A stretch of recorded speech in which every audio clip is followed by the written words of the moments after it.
go to the clinic or the ward of the Lok Nayak Hospital. Today is my OPD. So the first case, a 56-year-old man, a taxi driver by occupation, came to the OPD. The complaint of increasing swelling of the legs from last 6 weeks. Okay, what additional information you want to know from this patient? Yes, please share.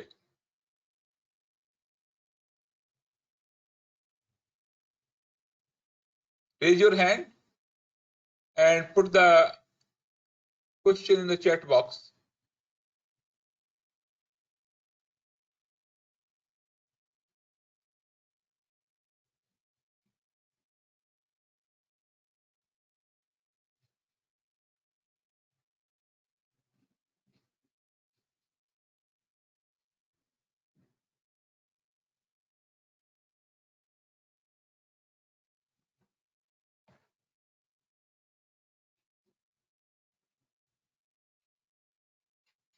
Hello. I'm not seeing any questions. That what additional information you want to know from this patient? Anybody?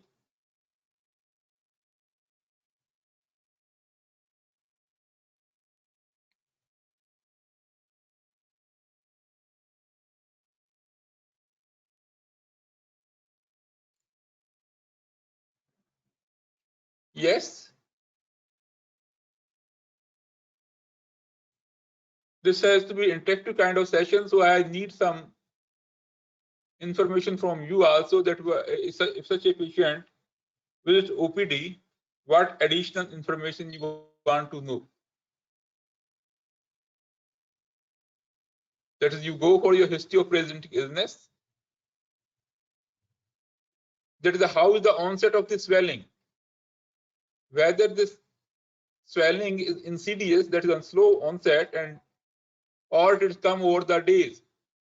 So if it has come over a few days, then it is the acute onset. If it is coming over the weeks, it is the insidious onset. So this patient is having the insidious onset of the swelling.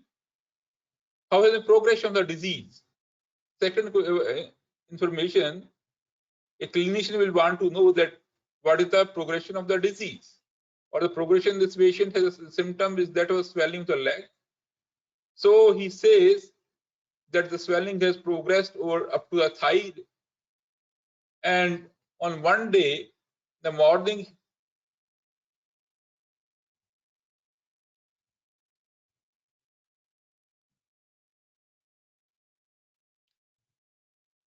his wife noticed that he has got puffiness of the face, and it made him worried, and she told her why he should not go and visit a doctor, and that was the reason that patient has come to the medical OPD.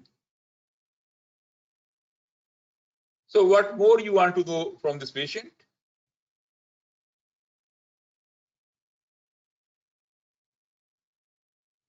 Still, I am not able to see any response from the student side.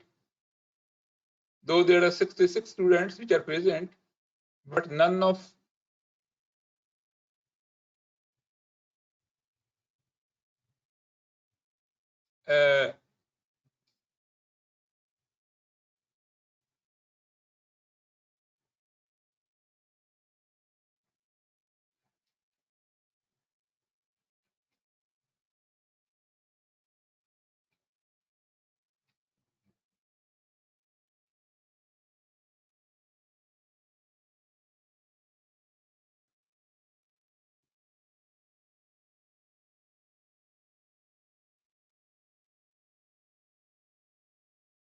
so it means that some of the students are registered, but they are not present. Okay.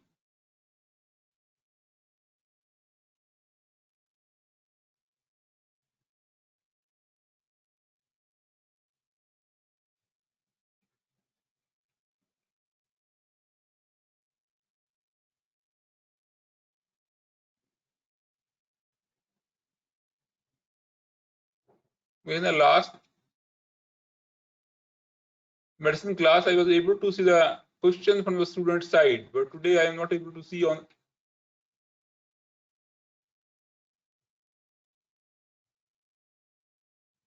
Yes, but any question?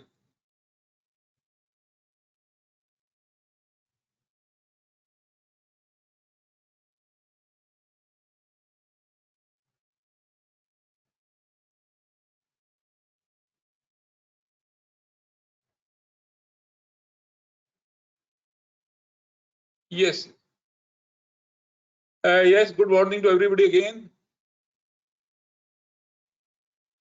But I have told your class representative that the student should contact me a bit early so that can be made as a presenter, not at the last moment only.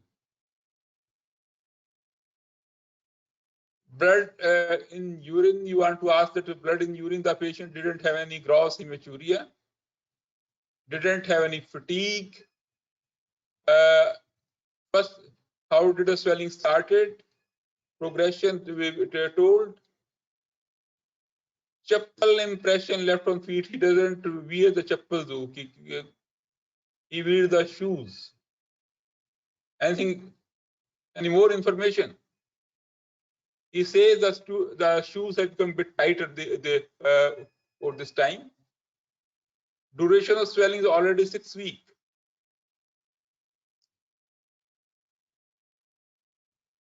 Frothy urine. One symptom that is the patient is having how the urine output and how is the urine look like. So if a person pee and if the urine become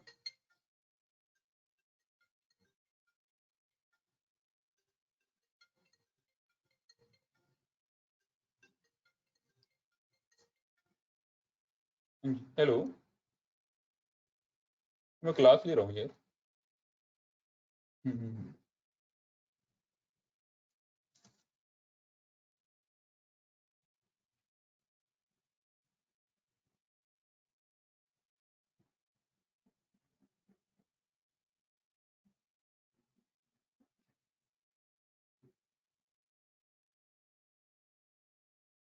What are the associated features? What associated features?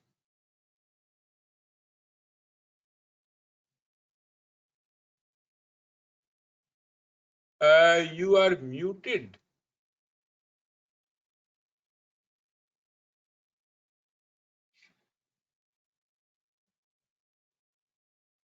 Yes, you are muted.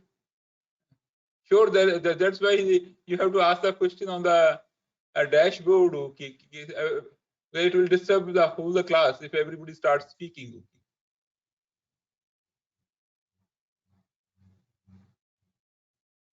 What is the history of the hypertension, Mansi? You can again answer. Ishika has asked in history of the chest pain.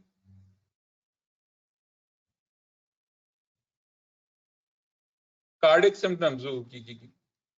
So in a patient presenting like this, we want to know all these symptoms because we want to know what is the cause of this swelling. And the swelling can be because of the two interacting forces in the body. One being the hydrostatic pressure. It pushes out the fluid from the intravascular compartment to interstitial compartment. And second being the oncotic pressure inside the blood vessel, which is maintained with the help of the albumin, and it draws the filtered fluid back into circulation. So if something is wrong with these forces, either there is increase in the hydrostatic pressure or decrease in the oncotic pressure, the patient can have the swelling. Or thirdly, sometimes the damage to these capillaries, the patient can have the localized swelling in that particular part where the process has occurred.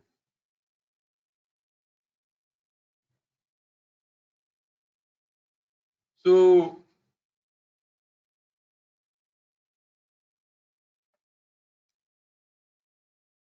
So yes, if the patient has any symptoms of heart failure like shortness of breath, PND, or the orthopnea, what all these symptoms suggest? There is an increase in the pressure or in the on the venous side. It is also important to know about there are any symptoms of chronic liver disease. Chronic liver disease, the symptoms can be in the form of jaundice, can be in the form of the early bruising, or some symptoms suggestive kidney disease. Are there really any symptoms of suggestive kidney disease? Of course, a person has the oliguria, likelihood to have some disease either in the kidneys or the urinary outflow tract too. Or as a whole, if there is no obstruction, if there is decrease in the urine output, it suggests the patient is having the decrease in the urine output, suggests the patient is having some kind of the renal impairment. The symptomatology of because of the decreased urine output, I have discussed it earlier when I discussed with you the acute kidney injury. Then any history of chronic diarrhea, if the diarrhea is persisting for a long time, it will lead to the loss of the protein, and the patient can have the decreased albumin level.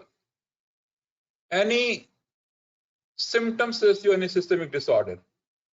The patient is diabetic, or the patient is having some disease like the systemic lupus erythematosus, or the patient is having some symptoms like the marked anorexia is there, weight loss is there, which suggests the patient may have the malignancy.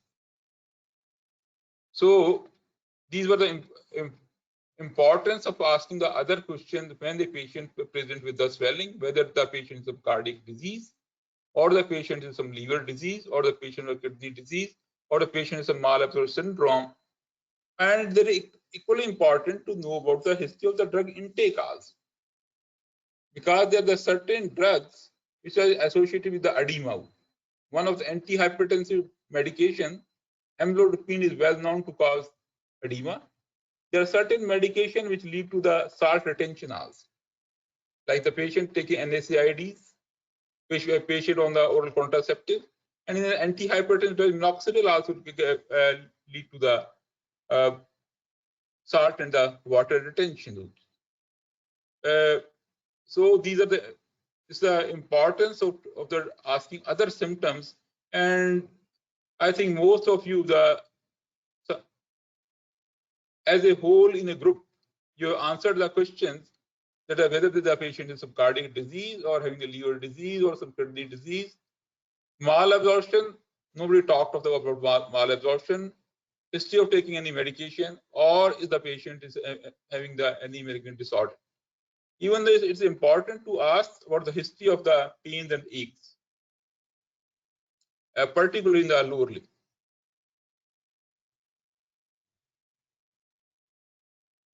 In the past history, it's important to know about the past events also. If this patient had the pulmonary tuberculosis, or the patient has some disease like the osteomyelitis, the importance of this knowing the disease, somebody can answer that a patient has pulmonary tuberculosis or having him the osteomalacia, what relation the patient is having? Was the patient having some joint pain and he was taking some medication for that? Was he ever diagnosed with diabetes, or what is the status of the diabetes? Whether the blood pressure was ever checked in this patient, and whether the patient is taking any medication for the hypertension. Drug history I told you earlier, and it's equally important to know about the personal and the social history, to know what is socioeconomic status of patient, what is consumption of diet, what is the quality of the diet in this patient. Is there a history of the travel to some endemic areas? Again, somebody can make an attempt. Why should we ask the history to visit some endemic area, or the history of the jaundice in the family? it's important to know the past events in the patient. Okay, I just stop it here for again the questions answer session that what you answered. Okay.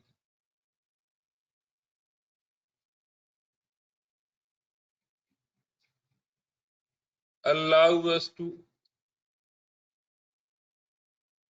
Am I not sharing the slide with you?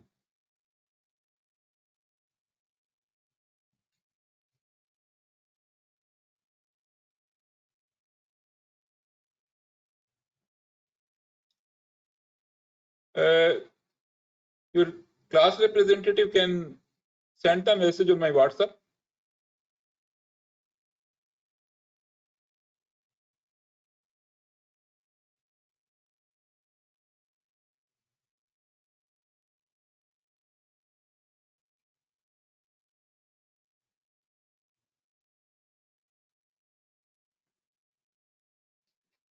There's no.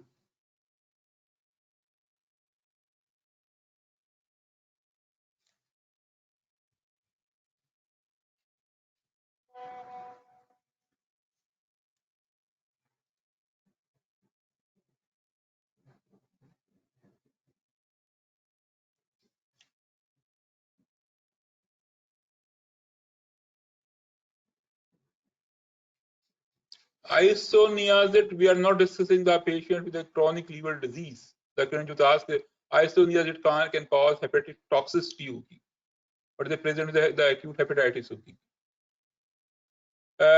Yes, endemic area to filariasis is okay. Filariasis usually cause a lymphatic obstruction and maybe the swelling of the one limb, maybe in both the limbs or the scrotal edema. And filariasis may be associated with a nephrotic syndrome also.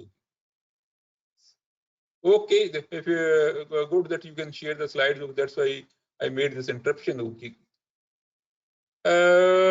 Biliary tuberculosis doesn't cause nephrotic syndrome.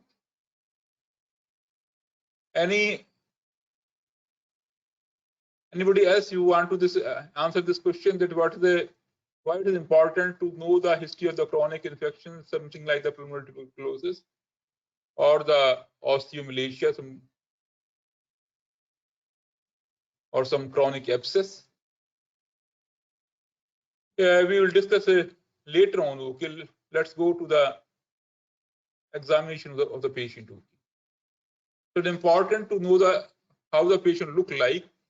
The patient face was a bit puffy. His pulse was 80 per minute regular. It was good volume. Blood pressure has been the 150 by 96 millimeter of mercury.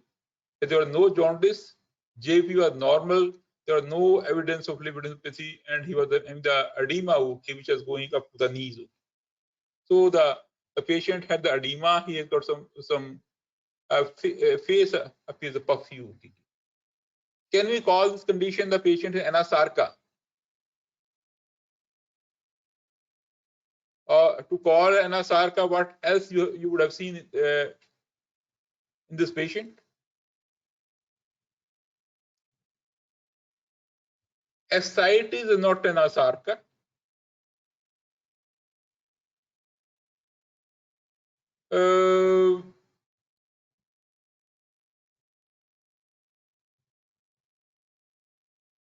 Yes, you examine the patient as a whole. If you have there is the edema on the feet, and there is the patient face appears puffy, and there's hands. Hands are also there a bit edema. Okay, you call it the last question. Astha Jory made a nice attempt to give patient. The patient has facial edema. Ascites may or may not present. There can be edema of the anti-abdominal wall. Okay, in the pedal edema. Okay. It makes the diagnosis of the patient in anasarca. But the important part is that how you are going to elicit the edema in a patient. Any attempt?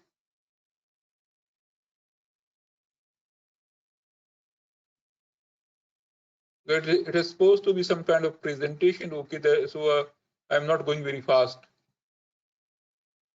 So how you're going to elicit edema?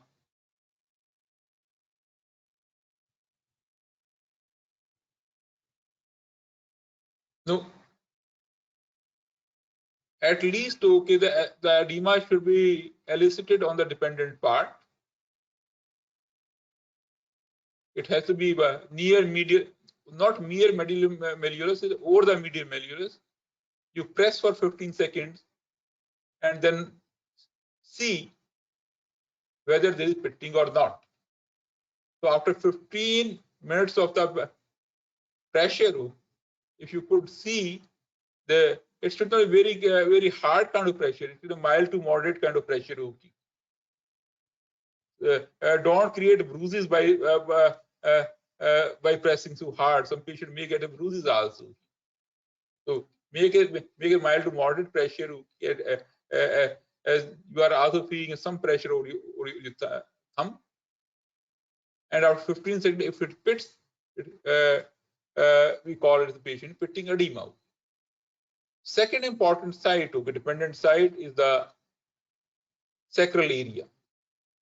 So the patient is sitting in the bed or lying in the bed, then you must see this area and apply the pressure or the sacrum with your thumb and see if there is some pitting. Sometimes the limb appears swollen, but when you apply pressure, it doesn't pit. So what it is known as? Any attempt? Non-pitting edema, very good. So non-pitting edema, we see in a condition like the mixed edema. Any other condition? Lymphatic edema, like the filariasis, you get the lymphatic edema, it doesn't pit.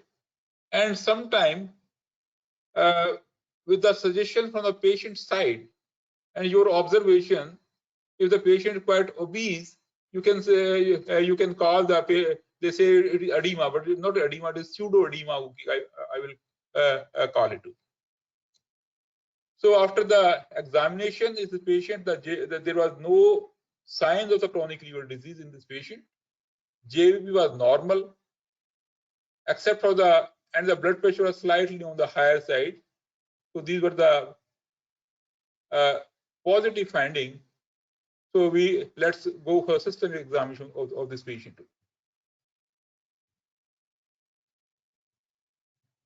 So examination of the chest on percussion, there was no abnormal dullness in this patient.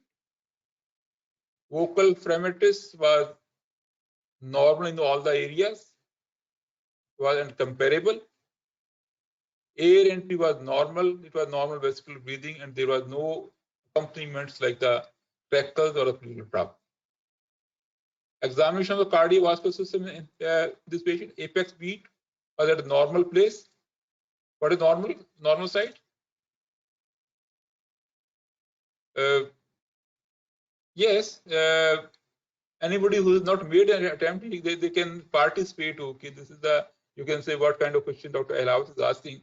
That's for the apex beat. Okay, it's important. Okay, medial to midclavicular line space,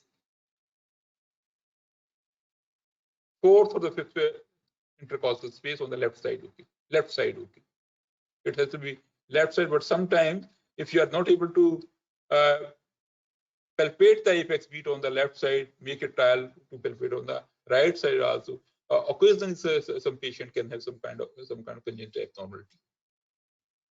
Abdomen was soft. It was not grossly distended. There was no tenderness. There was no organomegaly or no other mass to be palpated in this patient. So abdomen was normal. Patient was quite alert. He was walking, talking well, and he could recall the event. So central nervous system examination is the normal in this patient. So what is the diagnosis? By going through all the history and clinical examination, so out of the 3-4 important conditions, like the congestive heart failure, chronic liver disease like the cirrhosis, kidney disease, or the patient having the severe malabsorption syndrome. Because there's no history suggestive of the heart failure in this patient. There's no history of chronic diarrhea in this patient. There's no signs of the chronic liver disease or any association from the past history that past history of jaundice in this patient. So the diagnosis is narrowed down in this patient. Is this patient in nephrotic syndrome or the renal disease? Again, the diagnosis of nephrotic syndrome is made by seeing the urine and not the patient only. So it is important to do the qualitative analysis of the urine as well as the quantitative assessment for the protein. In a routine examination, that is, we detect the proteinuria with the help of a dipstick. And we see the change in the color of the that strip protein. And depending upon the what color it is coming out, we say 1 plus, 2 plus, 3 plus, 4 plus. Usually in this patient, it's the 3 to 4 plus of the protein, and the minded the urine should not be dilute one, and should not be too concentrated also. So the first morning specimen can give the idea. It's a specimen of the choice, okay, which should be analyzed for the urine examination. One should do a microscopic examination also, whether it doesn't show any RBC, WBC, quite bland kind of the urine.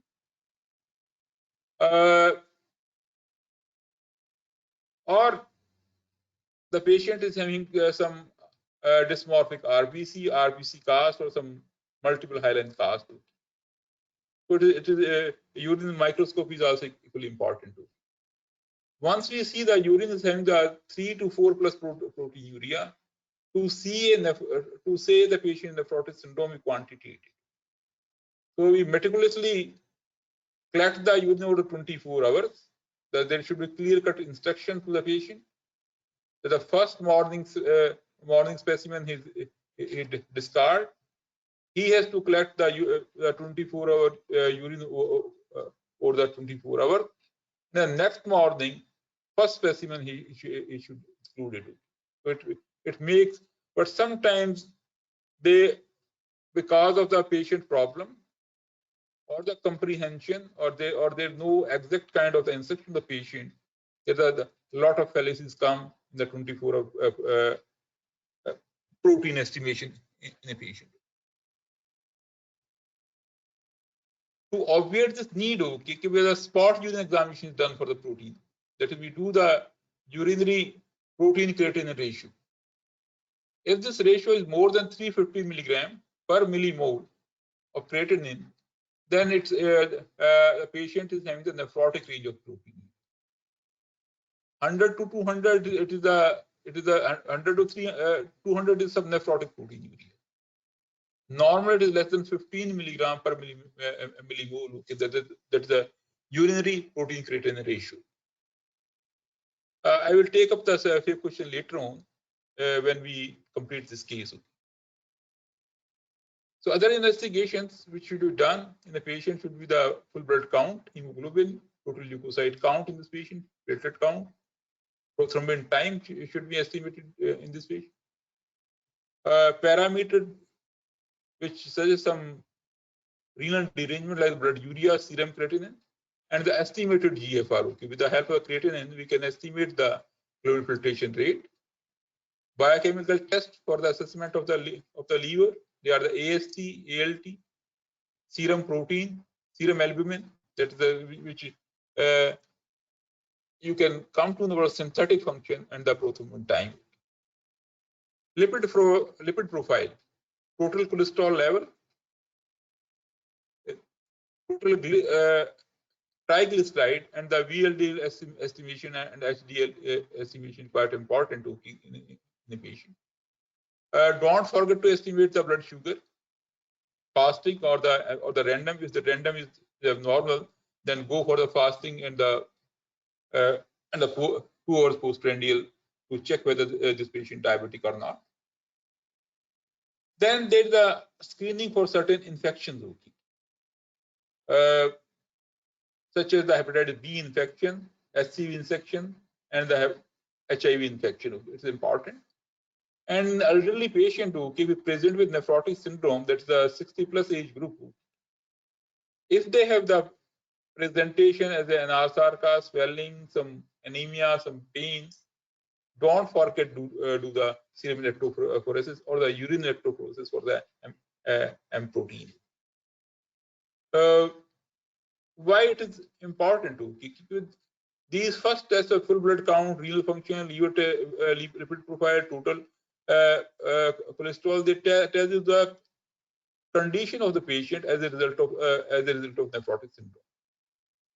The tests such as blood sugar, hepatitis B, serum electrophoresis, and I have added another ANCA, anti-neutrophilic cytoplasmic antibodies, which is present in in patients who have the vasculitis. So they tell us about the etiology, what is the etiology of the nephrotic syndrome. If all these tests are normal, then probably the patient is a primary kind of is a primary disease which is caused by nephrotic syndrome.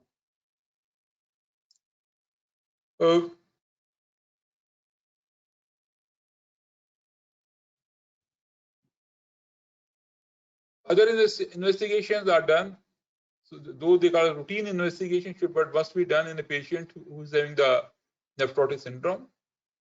It is X-ray chest to know if the patient has some pleural effusion or some infection, or the ultrasound abdomen to know that the patient is a 2 kidney, size of the kidney, echo texture of the kidney, or this patient is some other any other abnormality like some lymph node is there, the abnormal mass is there.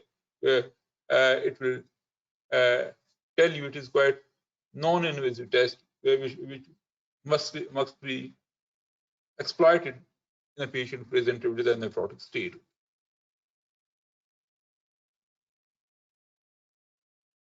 So these were the investigations of this patient. This patient had the 4+ proteinuria, 24-hour protein in this patient was 8.6 gram.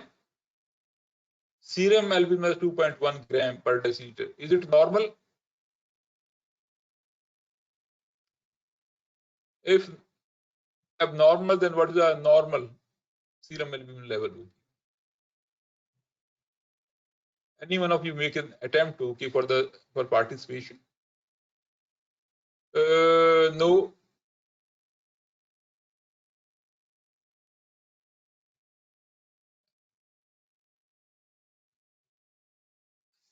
It means that you have not passed your biochemistry class. Okay, how you were allowed? Okay.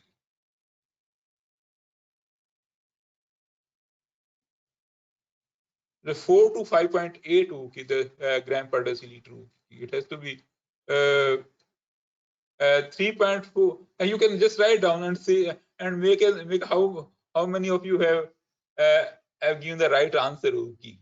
That way, a student which comes from the who has passed the first prof, second prof, and comes to the third prof, what is knowledge regarding these basic parameters? Okay, serum creatinine. Okay, usually serum creatinine is the range of 0.5 to 1.2 milligram per deciliter, and it has been in the normal range. Blood sugar in this patient or random blood sugar was normal 101 milligram per deciliter. Parameter for the viral screening. Okay, Hep B, Hep C, HIV, they were negative. Electrophoresis was also normal. It didn't show any abnormal band, and ANCA was negative. So in this patient, there was no apparently secondary cause which can say the patient is having any secondary cause for the nephrotic syndrome. Somebody was asking why the history of the pulmonary tuberculosis is important too.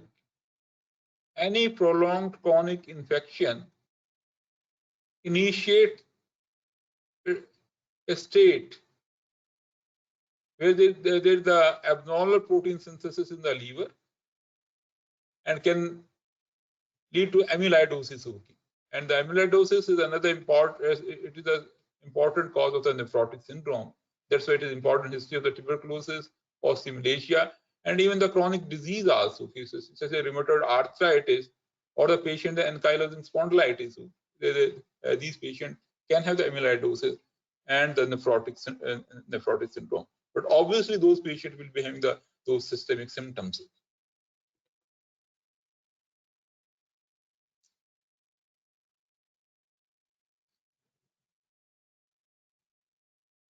Yeah.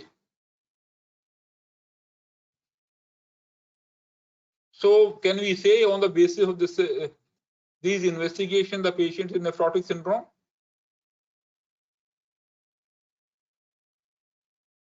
And response, anybody?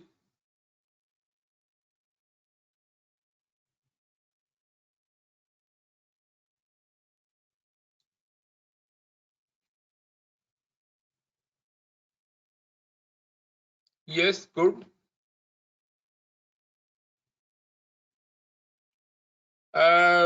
More than 2 gram didn't qualify you. Whether the more than 2 gram can be 20 gram also, and it could be 2.1 gram also. Nephrotic range proteinuria. So in this patient, what I told you in the beginning, the diagnosis of nephrotic syndrome is made by the examination of the urine in the patient. And in the patient, if a patient is a nephrotic range of proteinuria, that is, if it is more than 3.5 gram in a day, you can call the patient nephrotic syndrome. And because of proteinuria, these patients get the hypoproteinemia, hypoalbuminemia, edema, and hyperlipidemia. So these are the associated symptoms. So these were the constellation of the symptoms. That's the proteinuria. The patient is having the hypoalbuminemia and the edema state, and the hyperlipidemia. This kind of the constellation of the symptoms which are occurring together will be called a nephrotic syndrome. Okay, the disease can be many to cause. There can be many diseases which can cause the nephrotic syndrome.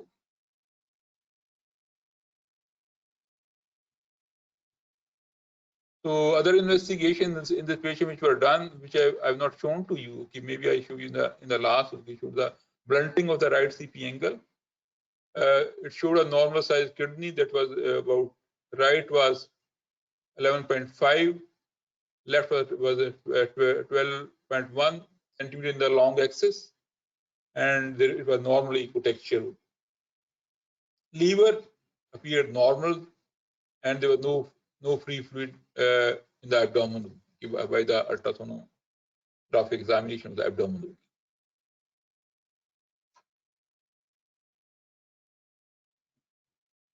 Urine microscopy in this patient has been showed a few hyaline casts, that's all.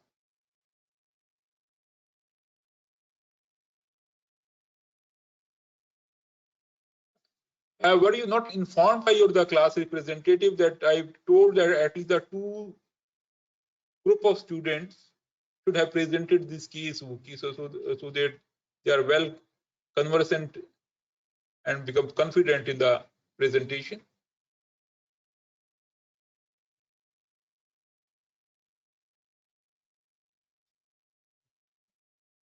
Yes.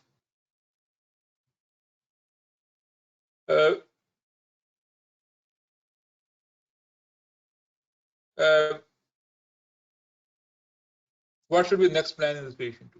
Because there were a lot of investigation available with you. So what is your next plan for this patient?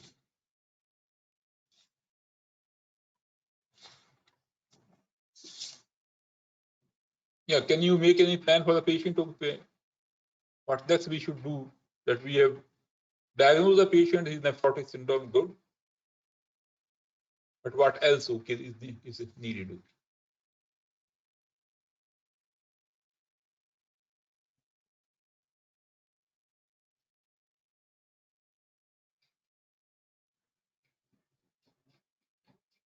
Yes, roll number 106.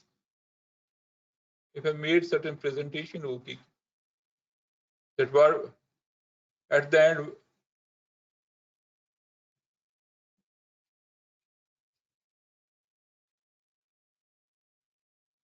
But nobody informed your class. A class representative informed you.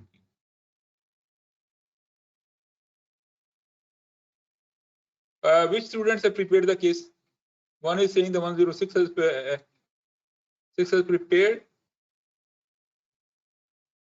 We mean whole the class. I told only 4 students that they will present the case today. 2 in a group.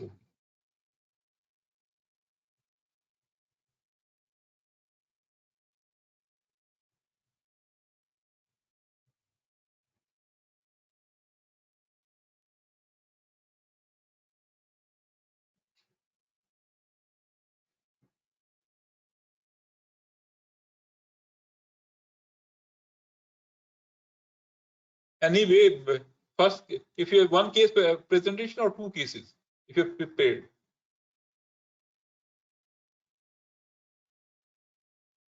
Otherwise, after these few slides, I will go next. And they can present their cases.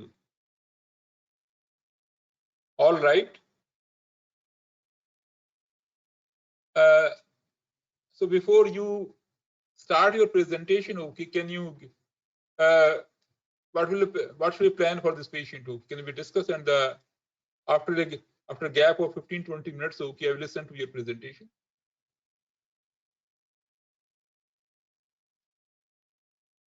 Yes.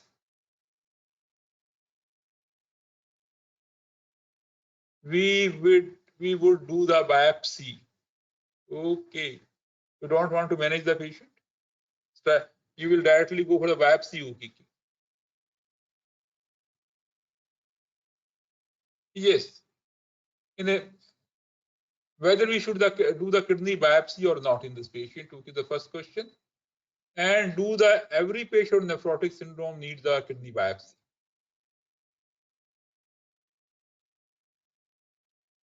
So in the pediatric patient, in the dictum, most of the patient is having the minimal change disease, and they respond beautifully to the steroid. And if the patient responds to a steroid and goes into remission, there is no need of kidney biopsy. However, in the adult, the cause of the nephrotic syndrome can be many. There can be secondary causes also. So in these patients, if the patient is having the significant nephrotic range of the proteinuria, we do the kidney biopsy. And in the meantime, we manage the edema also in this patient. So what are the indications for the kidney biopsy?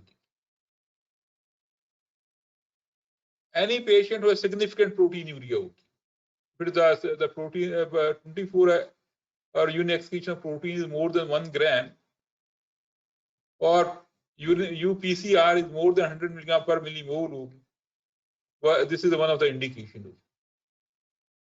If a patient has nephrolon hematuria with any degree of the proteinuria, this is another indication. Then in case a patient presents with unexplained kind of the renal failure, that is another indication. And in a patient, when we have taken the history in detail and we are suspecting the patient maybe has a systemic disorder and the kidney is involved, then it's another indication. So sure, in this patient, adult nephrotic syndrome, one should do the kidney biopsy unless otherwise it is contraindicated. So what are the absolute contraindications for the kidney biopsy? So we don't directly jump for the kidney biopsy. Assess your patient if the patient is having some coagulation disorder, any bleeding dysesthesia, bleeding dialysis, okay, the patient is having, okay, you do kidney biopsy is contraindicated. And is uncontrolled hypertension, okay. If the patient is blood pressure with the uncontrolled accelerated kind of hypertension, first the blood pressure should be controlled, and then one should attempt the biopsy. In certain conditions, okay, though they present as a nephrotic range of proteinuria or some urine abnormality, but the patient is having the cystic disease. If the patient is having extensive cystic disease, so in conditions such as the autosomal dominant kidney disease, we don't attempt the kidney biopsy. Patient hydronephrosis, though they have some urine abnormality, we don't attempt. And for the God's sake, okay, if the patient is uncooperative, okay, he's unwilling, okay, don't force the kidney biopsy. First, reassure the patient. He should give the consent to consent of it, and it should be free. Not like that you get the signature from the relative.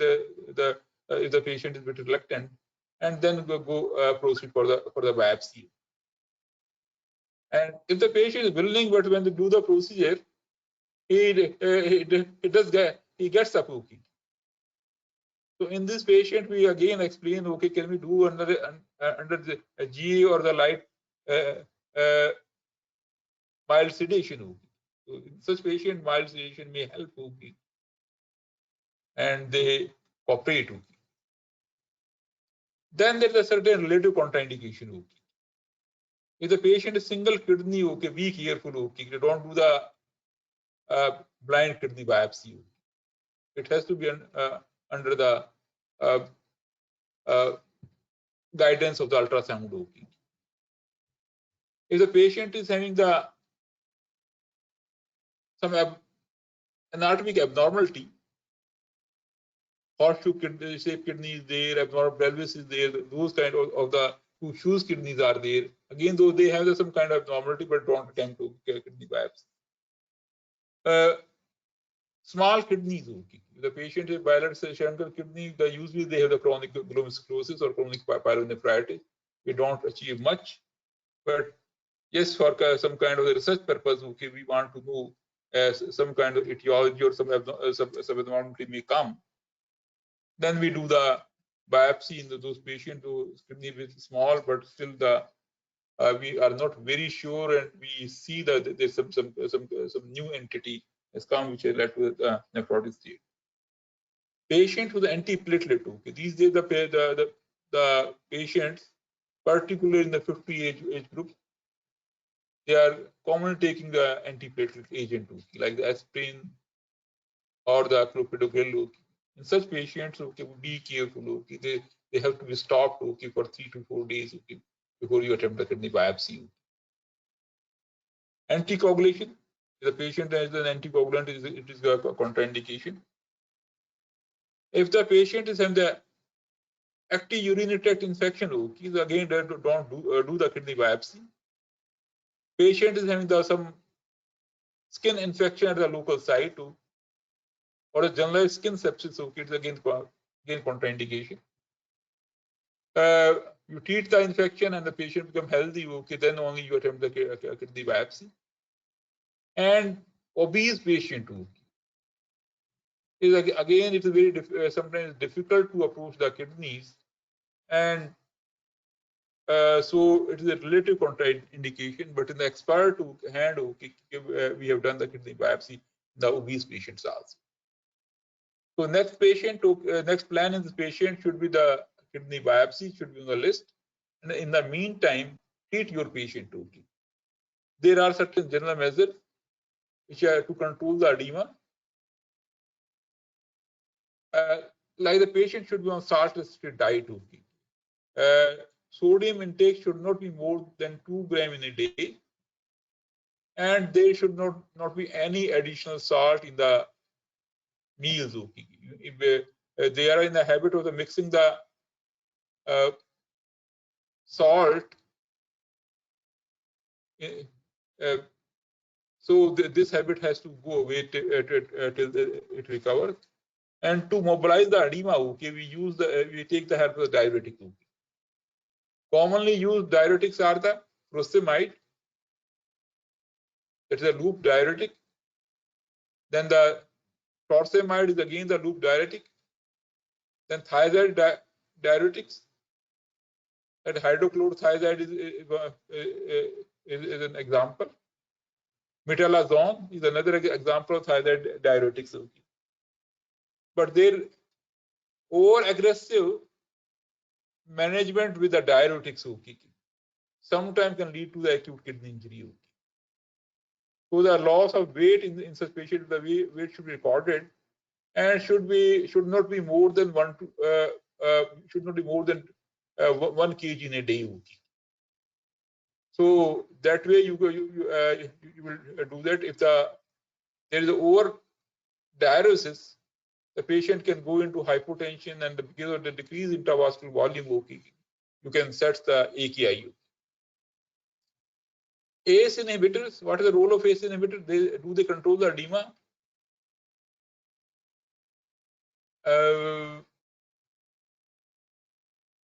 They decrease the proteinuria. They decrease the proteinuria by playing on the hemodynamic forces across the afferent and the efferent arteriole.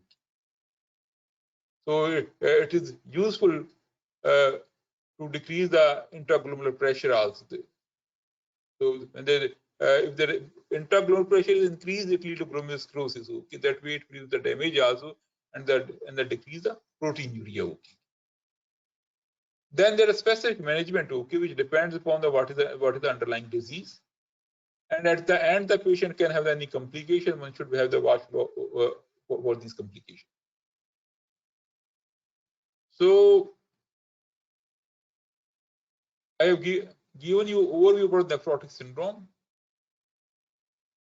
I have given an overview how one should approach a patient who presents with the edema or the swelling.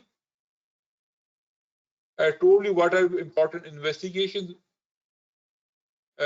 one should do. What is the contraindication and indication to do a kidney biopsy? And at the end, I told what should be the management of edema. With that, I will take a break for half an hour. At 11 o'clock, we reassemble again. And whosoever presenters are there, they can present it.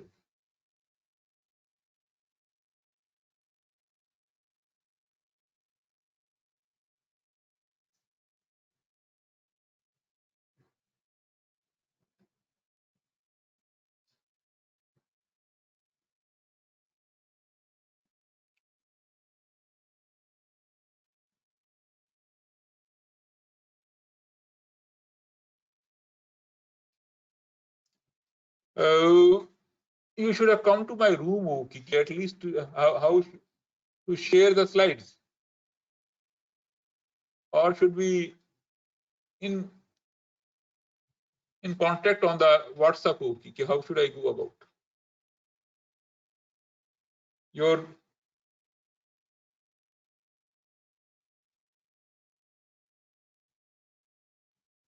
This is batch A or batch B?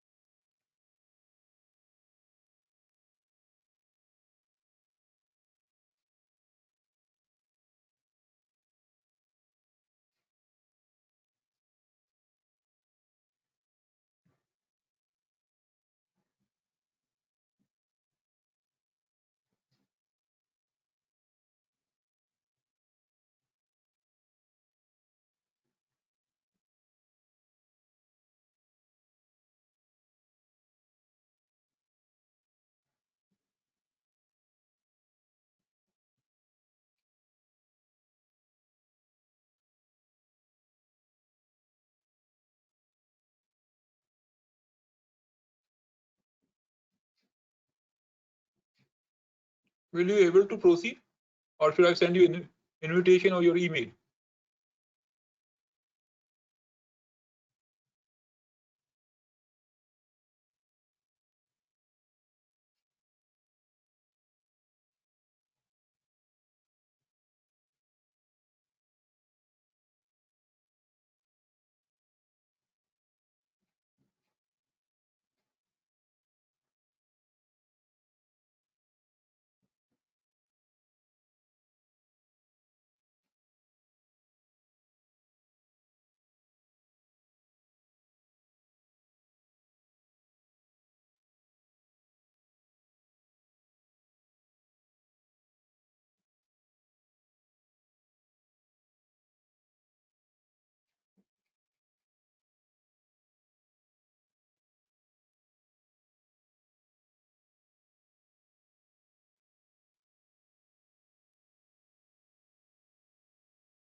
Will you able to present? Because I am not able to. It is not opening. Okay, that make another attendee the presenter.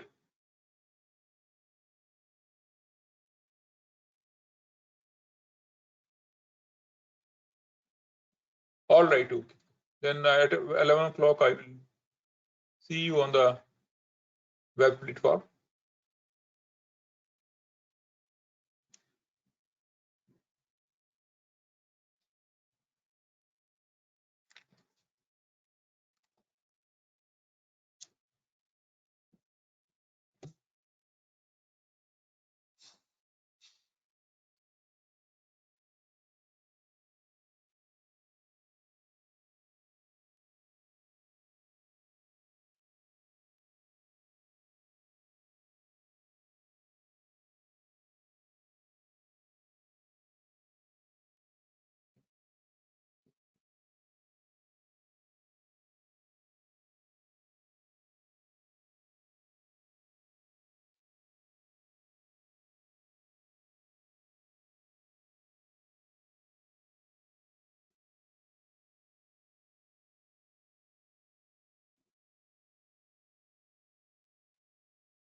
Hello.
Hello.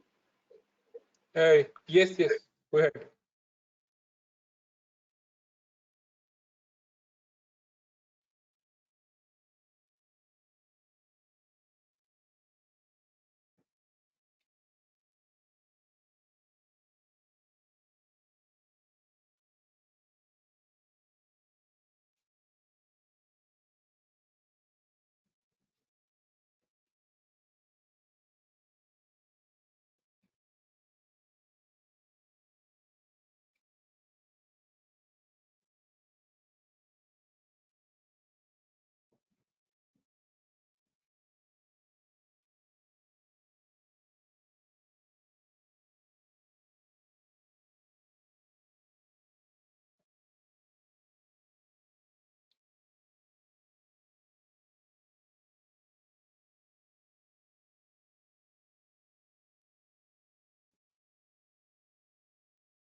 Hello.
Hello, who is presenting?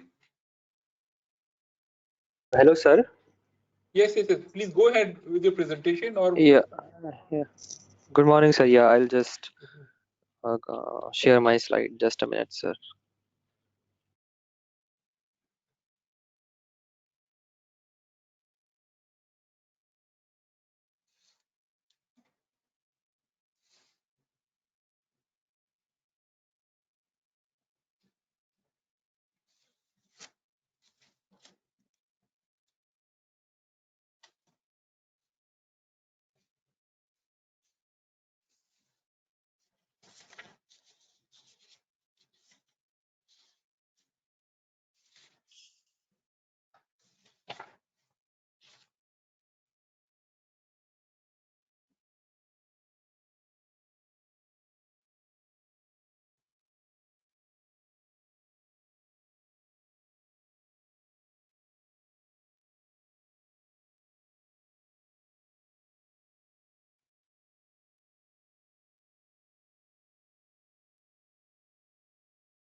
Hello.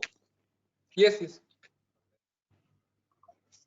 Yes, I could see. Good morning, sir. Yeah. Yeah, good morning, sir. I'm Kumar Harshvardhan, roll number 106, and me and my fellow colleague Kumar Bharat will present a case on nephrotic syndrome today. So we are presenting the case of XYZ, a 2 years 11 months old male child who is a resident of Shahadra, New Delhi, Hindu by religion, and the history is given by the mother, who seems to be reliable. He belongs to a lower middle class socioeconomic status as per the modified Kupuswamy scale. He was admitted in the hospital on 31st of July and examined on the 2nd of August. The patient presented with the chief complaints of puffiness of eyes and face for 1 month, swelling of lower limbs and upper limbs for 3 weeks, abdominal distension and external genitalia swelling for 2 weeks, and reduced urine output for 1 week. History of presenting illnesses. 3-year-old male child was brought to the medicine OPD with complaints of puffiness around the eye and face for 1 month, insidious in onset, gradually progressive, from initially involving the periorbital region to whole of the face, more during the morning hours and then decreases as the day progresses. The mother noticed swelling of bilateral lower limbs after 5 to 7 days, insidious in onset, gradually progressing from the feet to the knee, then in the upper limbs, from the hands to the up to the elbow, more during the morning hours, and again it decreases as the day progresses. After 4 to 5 days, the mother noticed generalized abdominal distension, insidious in onset, gradually progressive, which later went on to involve the external genitalia. There was no associated pain abdomen. Mother has noticed reduction in both frequency and the amount of urine passed since a week. Initially, he used to pass about pass the urine 6 to 8 times per day, and presently he was passing only 3 to 4 times in reduced amounts. And also, the urine was high in color, and she also noticed some frothing of the urine. No history of breathlessness on exertion, chest pain, recurrent respiratory tract infection, decreased physical activity, reduced appetite, failure to thrive, jaundice, vomiting in blood, or blood in stools were noted. No history of crying during maturation, fever, increased frequency of maturation. No history of pain abdomen, vomiting, reduced appetite, loose stools, cough, hurried breathing, or chest indrawing, and no history of any known allergy. So past history, the child was aberrantly normal 6 months back when he had similar complaints of puffiness of eyes and face progressing to involve the lower and upper limbs followed by the abdomen and the genitalia. He went to a local clinic, was admitted for 3 days where he was given some IV medications and then oral medications were advised for 4 months. But he discontinued after 2 months as the swelling subsided within 2 weeks. After that, the child was asymptomatic for 3 months and there is no noted history of tuberculosis. Family history. He lives in a joint family with his parents and grandparents, and he has a sibling who is a 11-month-old healthy baby boy. The mother has no complaints of any abortion or stillbirths, and in the family there is no history of any tuberculosis contact, similar complaints. any early death due to congenital disorders. 2 years summary. 2 years, 11-month-old child was brought to the medicine OPD with complaints of puffiness around eyes and face for 4 weeks, progressing to involve the bilateral lower and upper limbs since 3 weeks. 3 weeks, abdominal and external genitalia swelling for 2 weeks, and no gross hematuria or hypertension. With this, I would like to consider that the child is suffering from first relapse of idiopathic nephrotic syndrome, most probably minimal change nephrotic syndrome with no obvious complications. Just a minute. Okay. Can we? Just a minute. Okay. Yes, You sir. have presented in a Yes, sir. pediatric nephrotic syndrome. Okay. Isn't it? Okay. Yes, sir. Yes, sir. We are more in the adult medicine. Okay. Anyway, it is a good case. Okay. And for your pediatric kind of posting. Have you presented this case to Dr. Mukta also? Mukta Mana? No, no, sir. No. Because it appears that you have presented somewhere else. Okay. And now you brought the case for today's presentation. Okay. No, sir. Actually, we weren't able to go to the wards, so we made a hypothetical case. And minimal change disease is most common in children less than 5 years. So we decided. Any other kind of the illness, okay, you want to make at this stage, or it is just a nephrotic syndrome? Sir, noting the age of the child, which is less than 5 years, and the predominant symptom, which is the anasarca generalized edema, and absence of any hematuria or hypertension, narrows down my diagnosis to nephrotic syndrome only. The type of nephrotic syndrome. You can say Yes, that sir. patient the nephrotic kind of illness if it is a kidney disease, it is more like a nephrotic kind of illness. Okay, the way it is progressed to. Yes, sir. All right. Okay. Okay, so shall we? Yes, sir. Just a minute. Okay. Any history of the vaccination? Okay. This patient. Okay. Yeah, sir, we couldn't take the history, but yes, history of vaccination such as influenza. Recapitulate my pediatric. Okay, probably they ask in detail about the history of the vaccination. Okay, what type of vaccine, vaccine, any kind of the reaction they have got, and after the how many, what the duration after vaccination the patient got this illness. Okay. Yes, sir. Yes, sir. Yes, secondary nephrotic syndromes are associated with such vaccinations, such infections. So we need to know. Okay. Immunization history. Any family history of such a condition in early childhood in any of his siblings? Okay. No, sir. We asked that no similar complaints were there in any of the family members. So it's most likely a idiopathic primary cause of nephrotic syndrome. Because there can be the congenital nephrotic syndrome also, which present at this age only. But in our country, the congenital nephrotic syndrome is rarely seen. I don't know what you've been told about your pediatric posting. Okay. Yes, sir. Anyway, okay. How was the weight of the patient? Okay, it has been if it has been taken. Okay. And no, sir. Any weight recording. Okay, it is important to in pediatric patient. Okay, so we'll keep that in mind, sir. And you say the patient doesn't have any failure to thrive. Okay. You said the patient has the failure to thrive, isn't it? No history of failure to thrive. Okay. You asked sir. Yes, sir. No, I asked any history of failure to thrive to rule out any chronic infection or any chronic disease which could have triggered a secondary nephrotic syndrome. Okay, usually those patients who have the nephrotic syndrome presentation, okay, but at the age of 2.5 years, okay, once the nephrotic stage sets in, okay, the growth retardation does occur as a whole, okay, because of the protein energy malnutrition in this patient. Maybe this patient, any treatment he received, okay, at the time, okay, 6 months back. Pardon, sir? Any treatment he received 6 months back when he got the Yeah, first yes, sir. episode? Yes, sir. He did receive. He was advised medications for a longer period of time, but he discontinued after 2 months only.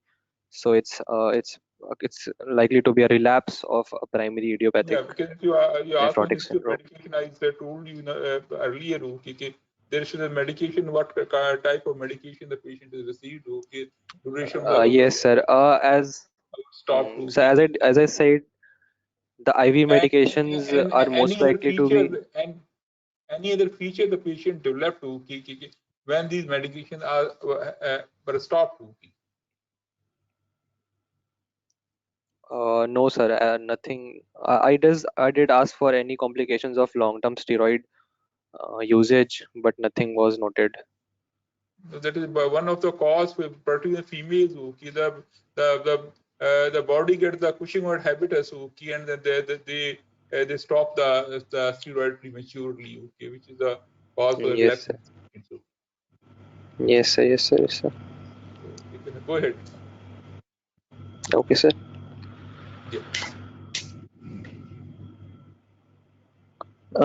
So now I'll be presenting the general examination. The child was alert, playful, well-looking, and lying on the mother's lap while examination was done. He was examined in a supine position, and anasarca was present. His vitals were 98.6 degree Fahrenheit temperature. Pulse rate was 98 beats per minute, good volume, regular in rhythm, no delay, and all peripheral pulses were felt. Respiratory rate was 32 breaths per minute, and BP was 85 by 50 millimeters of mercury, which lies between the 50 to 90th centile for a pediatric age for a pediatric population of this age. Head to toe examination. His head was normal in size and shape. Hair were coarse and thick. They will Face ask in detail if you have a had pediatric presentation. They will going to ask about what the diameter, okay, and what is circumference of the head, okay, isn't it? Okay. Anyway, okay. yes, sir. Okay, sir. I'm not Yeah. discussing pediatrics with you, okay. Continue. Okay, sir. So face had periorbital puffiness and facial puffiness. Oral cavity had no ulcers, fissures at the angle of mouth and lips, no cleft lip or palate, no gum bleeds. Dentition was normal, no dental caries, and no signs of oral thrush were seen. Eyes pallor was present, no icterus, cataract or microcornea or ophthalmos was noted. Ears had no discharge, and nose and nasal cavity were normal. Chest, there were ribs were are prominent, no rachitic rosary or pigeon chest. Umbilicus was normal in position but stretched. Abdomen was distended. Genitalia, scrotal and penile edema was seen. Spine was normal. Extremities had bilateral pitting edema up to knees and elbow. Skin was shiny over the idiomatous region. Skeletal system had no valgus or varum deformities, anterior tibial or any anterior tibial bowing. No cyanosis, clubbing, or lymphadenopathy was observed. Systemic examination. Okay. Any comment GIT was. on the neck? Yes, sir. Just a minute, okay. Any Yes, sir. comment about the neck veins, okay? Pardon, Because sir.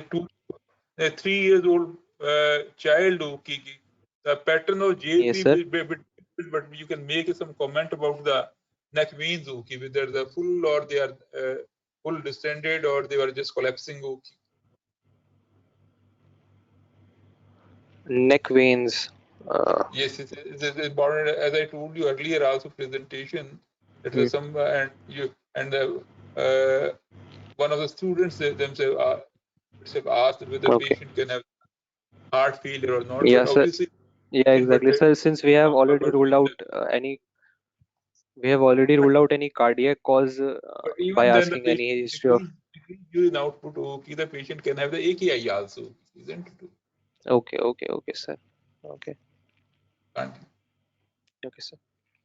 On inspection, abdomen was distended uniformly and flanks were full. Corresponding quadrants move equally with respiration. Umbilicus was central, stretched. No scars were seen. Any superficial dilated veins weren't seen. No visible peristalsis or pulsations. All hernial orifices were normal. On palpation, Local rise of temperature. There was no local rise of temperature or tenderness. Pitting edema was present. On deep palpation, liver, spleen, kidney are non-palpable, and no rebound tenderness was noted. Abdominal girth was 53 centimeters. On percussion, shifting dullness was present, and on auscultation, normal bowel sounds were heard. Yeah, Other before you start systems, your abdominal yes, sir. examination, as I told you earlier, okay, you have to say, is there any hardness or the tenderness? Okay, start with that. You Yes, write sir. for local rise of temperature, but it is important whether the patient have any Yes, guarding, sir. any or the patient has tenderness. Yes, sir. Okay. If it is Yeah, so present we in try to rule out the no, if it is spontaneous present in such bacterial a peritonitis. ruled out, okay, this Yes, sir. suggests Yes, sir. okay, that doesn't rule out, okay. Yes, sir. Anyway, okay. Continue. Okay, sir. Respiratory system, normal vesicular breath sounds were heard. Bilateral equal air entry and no added sounds were heard. Serious examination, S1, S2 heard and no murmur was noted. And CNS, no focal neurological deficit was noted. Sir, It after is, the it is history always and exam, important. It is yes, sir. always important to mention whether the child is alert or irritable. Okay, just we say the no focal neurological deficit. Okay, it doesn't make much sense. Okay. If you Okay, make a sir. Okay, okay. brief comment, okay, that it tells you general condition. If you say the patient doesn't have focal neurological deficit, the patient is not in front of me, okay, and will difficult to comprehend okay, what you're talking about. Okay, sir. We actually started the general examination with the fact that the So child was alert, playful. neurological examination is a neurological examination. Okay. Yes, sir. Yes, sir. Okay, sir. It is at the Sir, end. after hello. Yes. I'm listening to you. Sir, after the history and the examination, I would like to conclude with my diagnosis, which is most likely the first relapse of idiopathic nephrotic syndrome, most probably the minimal change disease without any obvious complications. So further, my fellow Any of your batchmate, friends want to make batchmate want to any comment okay about your presentation okay? Any differential they like to keep? pardon, sir. Any differential they will like to keep your friends okay? Any participation from your friend's side okay? Any questions Okay, okay? okay. I will for 2-3 minutes okay, then we'll go ahead for the discussion. Okay, sir. Okay.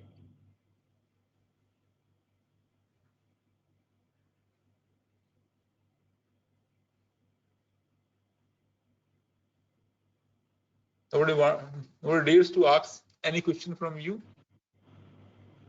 That is still blank. I haven't I haven't received any questions. And your screen has gone out.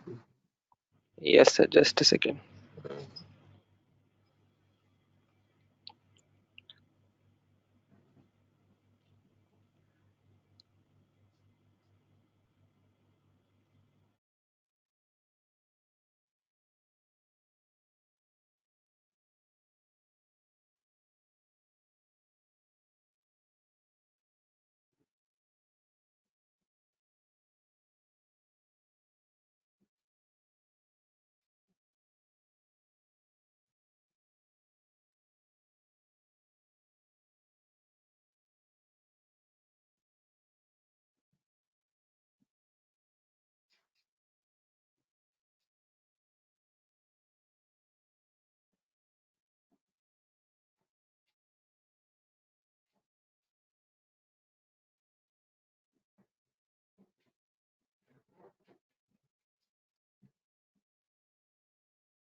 Yes. There's no question on screen, okay. Because before you say it in nephrotic syndrome, okay, as I told you, the diagnosis of nephrotic syndrome is made by examination of the urine, okay. In this patient, though you have tailored out the history, okay, but some of the patient they can those have got a kwashiorkor, they can have such a presentation, okay. the pediatric age group.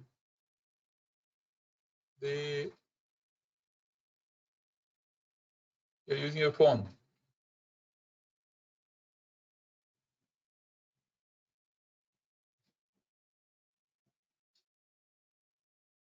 Yes, could share your screen, okay.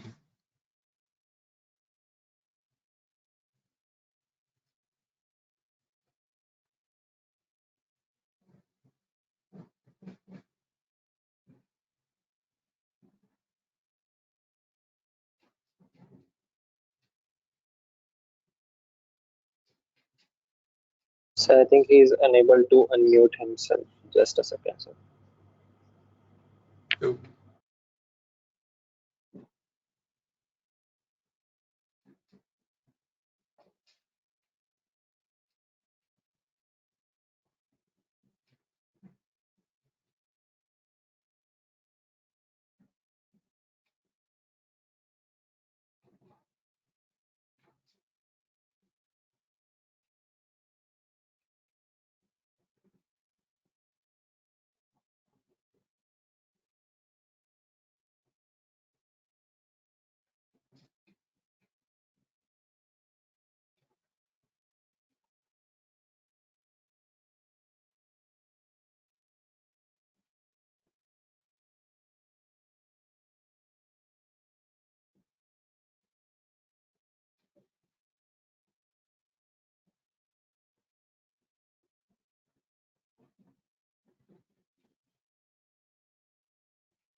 yes, could share.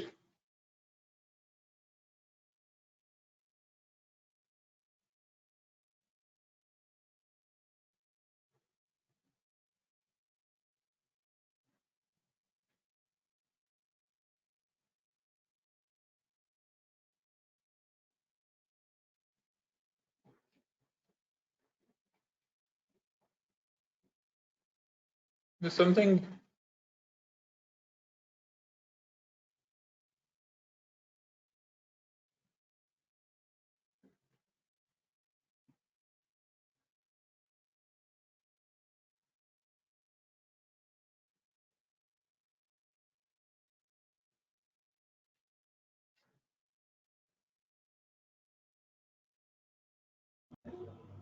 So he is Hello. unable to unmute himself.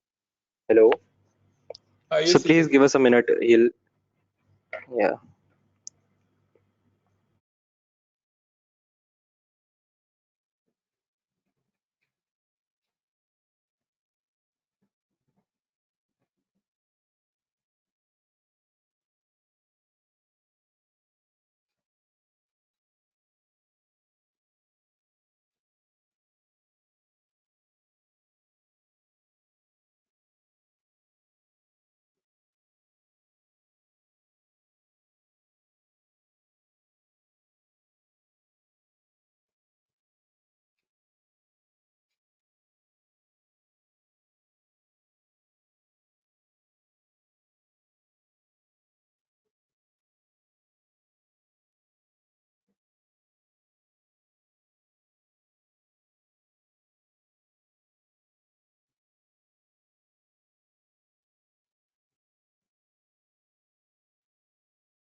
Hello.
Hello. Yes, sir. Yes, sir. Just it's done, sir. Just a minute, sir. Sorry, sir.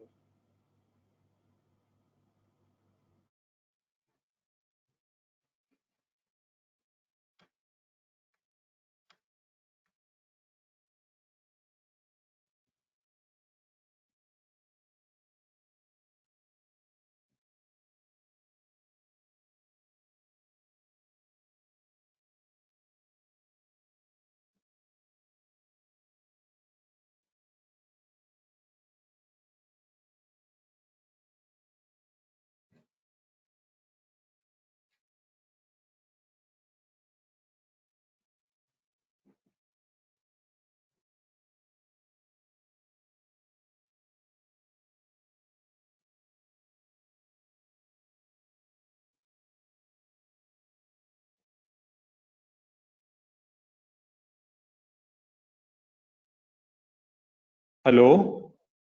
Yes, yes, yes. I can hear your voice, but cannot see anything on the screen. Yes, sir. Yeah, you're presenting through your phone. Okay. You, Yeah. So can you see the screen, sir? yeah. Now, yes, yes, yes, yes, yes. You're on the Yes, investigation. sir. Okay. So should I? In a Yes, three-year-old sir. boy Yes, who sir. are Yes. presented with the anasarca. Okay. Continue. Yeah. Yes, sir. So Bharat this side. Now we'll be moving on to the investigation part. First of all, we order routine urine examination. There is So nothing. as we Just a minute, there's nothing routine. Okay, for a diagnosis of nephrotic disease, you have to be specific about urine examination. Okay. So okay, your sir. nephrotic illness is never diagnosed without the examination of the urine. Okay.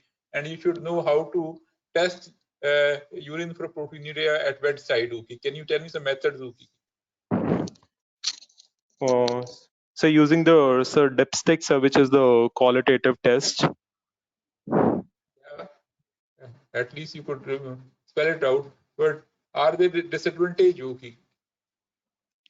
So disadvantages, so that is it is the qualitative test. So we cannot like we'll have to test creatinine protein ratio and other No, quantitative tests. no. Just a minute. Okay. This test, what we use for the sticks. Okay, test. Okay. It is more sensitive toward the albumin rather than the other proteins. Okay. Other proteins, the Oh, patient are low molecular weight protein, which are tubular proteinuria, or in the myeloma. Okay, those kind of proteins they are missed by this okay, test. If the pH of the urine is bit high, okay, it is more than 7, or urinary is too dilute also, you may miss. Okay. okay, sir. Okay, sir. Oh, Uh, so any other test you know? Bedside mm, test? You ever done it? no, sir. You never done it in any. What the biochemistry teacher teach you? Or the pathology? In the pathology, they also go for urine examination. Okay. Yes, sir. So we did the test to measure the gravity, sir, and the biochemical test, sir. Protein. I'm because this is nephrotic. Okay, we have to be specific about the proteinuria. It means you never tested the urine. Okay. Oh, There is a sorry, heat test. sir. There is Yes, heat sir. test. Yes, sir. Yes, sir. So the protein coagulates. So we And there is take the another sample. test, okay, which we add the sulfosalic acid or the glacial acetic acid test. Yes, Have you heard yes, of sir. it? Then I'm going to ask you the teachers of the pathology how they let you go. Okay. Anyway, okay. So these are the tests you must know, okay, because you are fortunate you are in the Delhi, okay, but if you move to some other centers, okay, rural areas, okay, one has to practice medicine, okay. So these tests are important, okay. You may not get the sophisticated test. Okay. Sorry, sir. Continue. Okay. So, sir, on dipstick, the score of 4 plus found, which is implying nephrotic range proteinuria. Quantitatively speaking, so should I continue, sir? Yeah, you continue. I won't interrupt. Okay. So quantitatively speaking, 24-hour urine protein more than 50 milligram per kg per day or more than 50 milligram per meter square per hour suggests nephrotic syndrome. In Then sir, no pediatric trace. in pediatric age group, okay, not in Yeah. adults, okay. Yes. Otherwise, there is this if more than 3.5 gram protein is being secreted further than that, that is nephrotic syndrome. Then, so no traces of sugar found in urine. So how So you collect the urine, okay, in the babies, okay, children? So in babies, we cannot collect. So it would be so troublesome to collect 24-hour urine. So we try to take the midstream urine, since a 24-hour urine cannot be like easily collected in kids when we are dealing with kids. So. But again, okay, when the chapter of nephrotic syndromes are written, okay, the UPCR was not available, okay, and still the golden test is still the 24-hour urine proteinuria, okay. Okay, sir. Okay. So one should know how to collect the urine in the children, okay. Go ahead. Okay, so WBCs are more than 5 high power field, which means that there could be an infection, that is UTI. So further culture needs to be done. However, in our case, the child does not have any symptom of UTI. So he does not have fever. There's no suprapubic tenderness. There's no crying during micturition. And also, sir, the WBC is slightly above 5. So it might mean that due to podocytopathy, like proteins, WBCs have also leaked out. Then, sir, How RBC. come? WBC Yes. looked leaked out. Sir, 0 to 5. So if the number is between 0 to 5 per No. high. I have never seen a WBC passing through your basement membrane, okay. RBC, yes, but not WBC, okay. WBC remains in the capillaries, okay.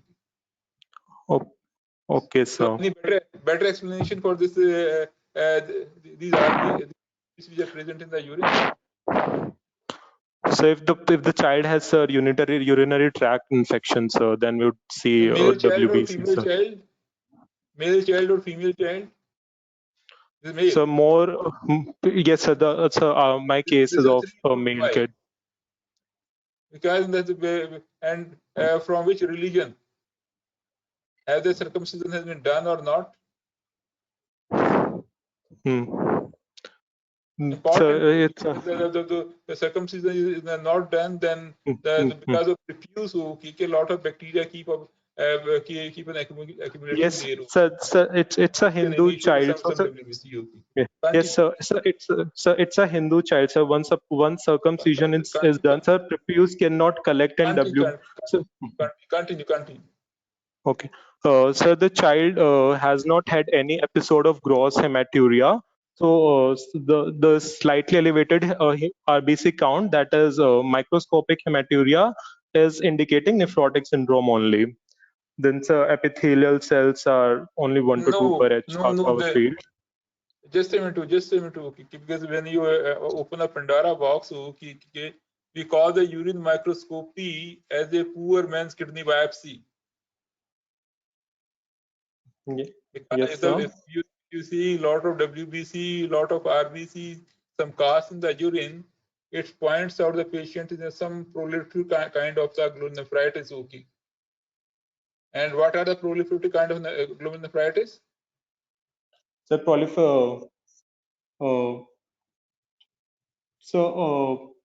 so we can have primary glomerular disease, infection-related systemic disease, drug and toxin They are not common. They are not common in children. Okay, usually the patient has mesenteric capillary or the proliferative kind of the illness. Okay, they can have. Okay, but unlikely. And sometimes the patient of post-infectious glomerulonephritis. So classically we call that this patient as a nephrotic presentation. Okay. But some of the patient do have the nephrotic presentation also. We call this a nephrotic presentation. Okay, sir. But the patient has not had a single episode of gross hematuria. Gross need not to be there. Okay. Hematuria means the presence of RBC in the urine. Okay. Gross means the IgA nephropathy. Okay.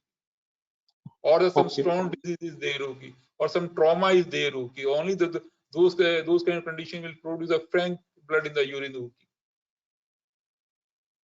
Not the common garden variety of the glomerular illness. Okay. Oh, okay, so. So next we do serum albumin is found to be 1.3 gram per deciliter, and total cholesterol is 400 milligram per deciliter. So sir, there is hypoalbuminemia and hypercholesterolemia. Severe hypoalbuminemia. Okay. And when you see the albumin in this range, okay, what probable complication these patients can have? So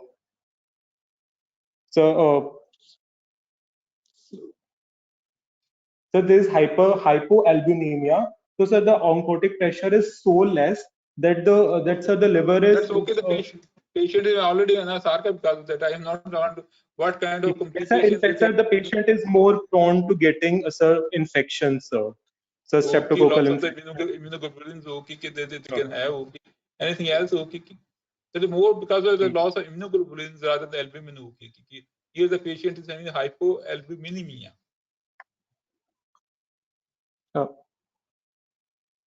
Yes, sir. Yes. Oh. So what complications? Again, because of severe hypoalbuminemia, their intravascular volume shrinks down. Okay. And if you use all of the fluid will be shifting to the. So all of the fluid will be shifting to the interstitial space. Just you listen and listen all the class. Okay. Sorry, sir. Okay, when you give the diuretic, okay, for particular IV diuretic or the overzealous use of the diuretic, you reduce the edema, the patient can go into AKI, pre-renal AKI. Okay. It's a pre-renal AKI because of hypovolemia, sir. And any other complication? Any other complication? So we do not have to drastically reduce the volume while treating the edema, sir, in this case. So that has to be. Yes. Anything else? Any other complication they are to have? Again, okay, when the albumin goes down, okay, it gives a signal to albumin, okay, to produce more protein, okay. Yeah. So instead of producing albumin, they produce more lipoproteins, okay. Yes, sir, and so that causes. They produce more lipoproteins, okay. What will happen? The result you are seeing, So there is hypercholesterolemia. there is increase in the So hypercholesterol, sir. Yes. Okay. So Yes, sir. if this state is not treated, okay, these patients at a risk of Sir, cardiac diseases, sir. All kind of cardiac diseases, sir. Enhance atherosclerosis and the associated diseases. Yes, sir. So we'll be, sir, we are giving the patient, Okay. starting the patient on atorvastatin. Okay. Okay. So, sir, there is, sir, as you have discussed, sir. I don't know about pediatric practice. Okay, in adults we do give okay. Continue. Okay, so as you said, sir, there is hypercholesterolemia is because there is increased hepatic lipogenesis in reaction to falling on increased production of lipoprotein, and there is because loss of regulatory proteins also. The conversion of these LDL to VLDL to LDL and other fraction doesn't take place. Okay, sir. Continue. Then, sir, we'll order complete blood cell count. So here we see, so here, so if we go by the report, we see that both the hemoglobin and the packed cell volume seem to be normal. But sir, there's a formula describing the relationship between the two in pediatrics. So that is hemoglobin is equal to 0.3 times the PCV plus 3. So if we put the value of hemoglobin in the formula, so PCV should be equal to 30 to 31% in my patient. So 40% PCV in my patient is high, and the cause of increased PCV is hemo concentration, sir. Yeah, usually I don't know the formulas. Okay, is it 3 times? Okay, it is more than 33. Okay, it means that there is shrinkage in the intravascular volume. Okay. Yes, sir. So for hemoglobin of 11% in my patient, the PCV should be around 30-31%, but sir, it's more because of hemo concentration, sir. And so we also see that TLC and the neutrophil count and the platelet count also are increased. So TLC and neutrophil can be raised due to UTI, urinary tract infection, but it has already been ruled out. And so, sir, the raise can be due to the person taking steroids. As we know, that's a steroids cause neutrophilia and they increase the platelet count, sir. No, that's a platelet. No, just a minute. Okay, don't give the wrong message. Okay. It more causes lymphopenia. Okay, rather than the neutrophilia. Okay, the relative neutrophilia. Okay. Okay. Because the steroid led to the depletion of the lymphocyte. Okay, rather than the effect on neutrophils. So the relative kind of the neutrophilia does occur. Okay. So can we say that this is also reflective of hemoconcentrated state, sir? I need to investigate. Okay, I won't go blind. Okay. Maybe there is some infection I'm missing somewhere. Okay, because these patients are prone to getting the infections also. Okay. Why? These patients are prone to getting albumin. Because albumin is being not lost. The albumin, okay. Not the albumin. Okay. Albumin story. All the antibodies. Yeah, loss of immunoglobulins. Okay. Loss of immunoglobulins in the heavy proteinuria. It does take place. Okay. Anything else? Yes, sir. So last investigation, sir, electrolyte investigation and renal function. Anything with the zinc? Okay. What happens to zinc levels in these patients? Okay. So so just a guess, zinc levels would increase. So I'm not aware, sir. Because all the binding proteins, binding protein also goes down. Are being lost. So these trace elements like the copper and zinc are also lost. And zinc has got a role in the immunity also. The immune system goes further down. Okay. So the binding proteins are being lost, sir. So the level should increase in the plasma. So they are no more binding. Okay. So they are free to filter now. Okay, sir. Okay, sir. So on serum electrolytes investigation, we find hyponatremia. So its pathology is, as we know, there is decrease in intravascular volume because of fluid shifting to interstitial area.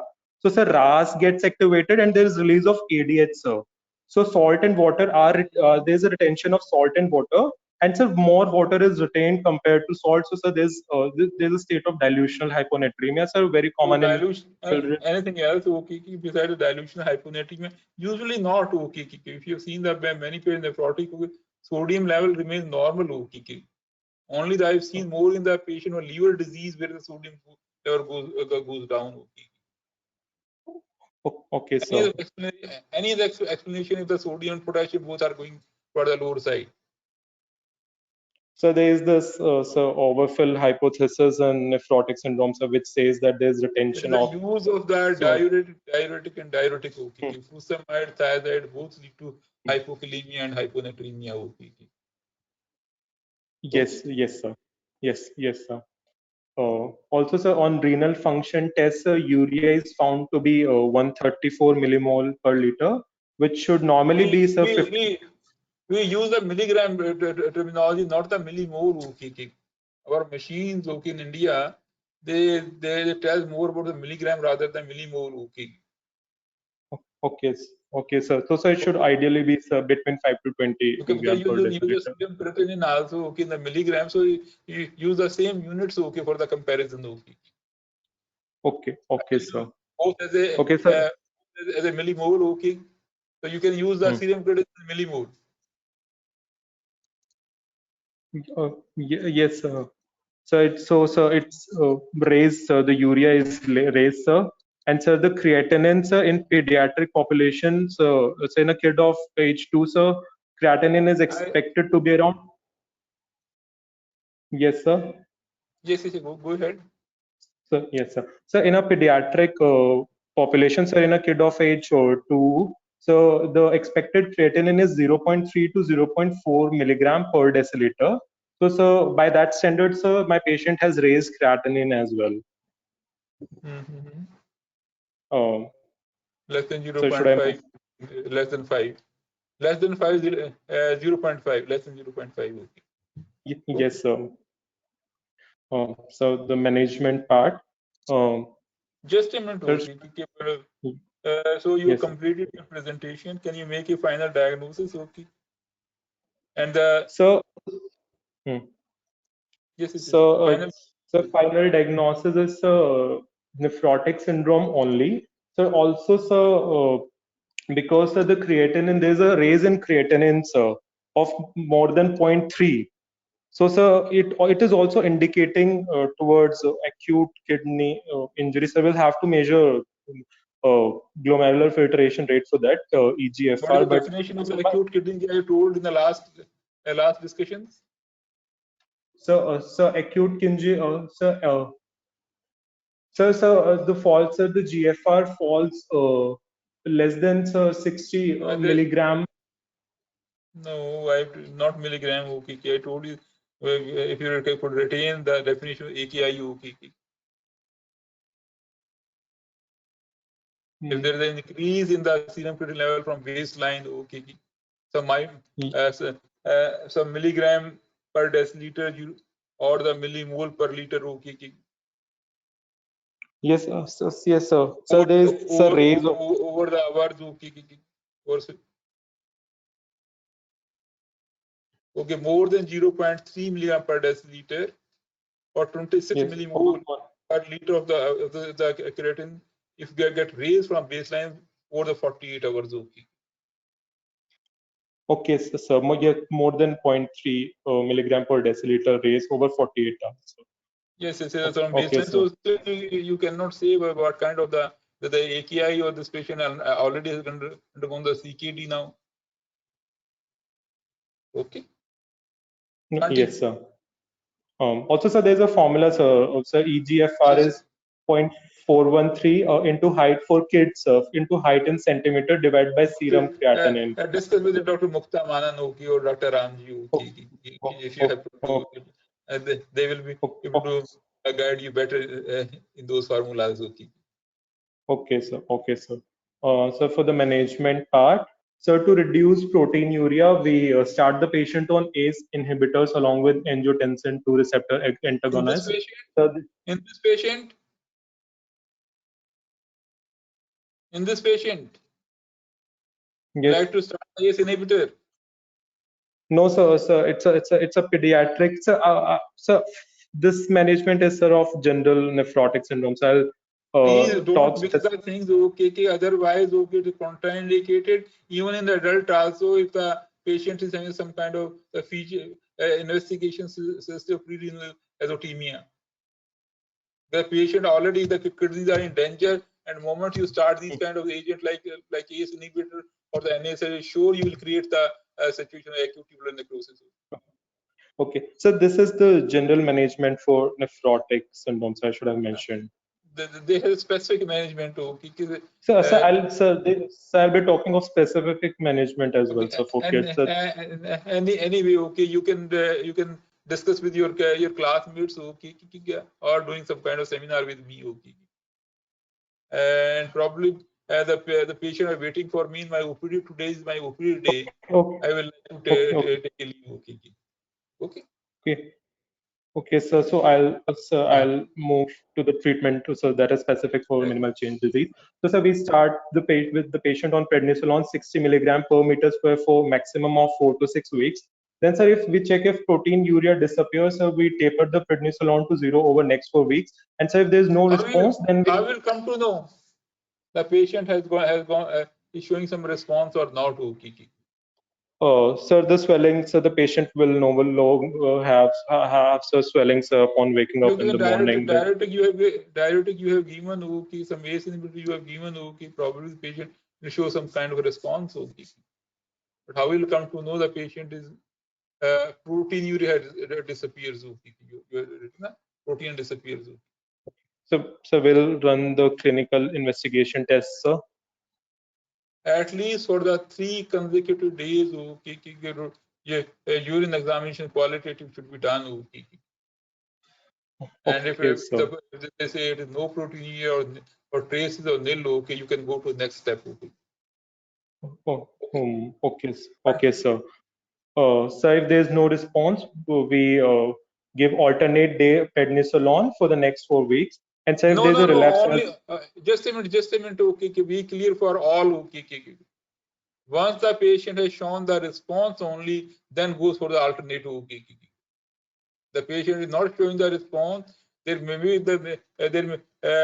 possibility that the patient may not respond to steroid, okay.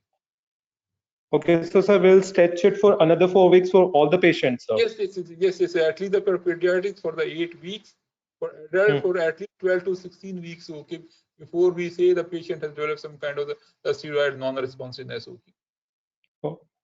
Okay, sir. So I'll change it, sir. Before sharing with my colleagues, I'll change the figures in my slides, sir. Sorry, sir. Anyway, If there's a relapse, sir, as it goes in our patients, so we'll give low dose prednisolone, 5 milligram daily, alternate day for 3 to 6 months. And if we see there's any sign, no, just a minute, okay. If the other are listening, okay, if the relapses occur, the relapse will be treated as a fresh case, okay. like sir, in our case, the patient, sir, he stopped taking medicines because so he improved, and there was a you go fresh, okay.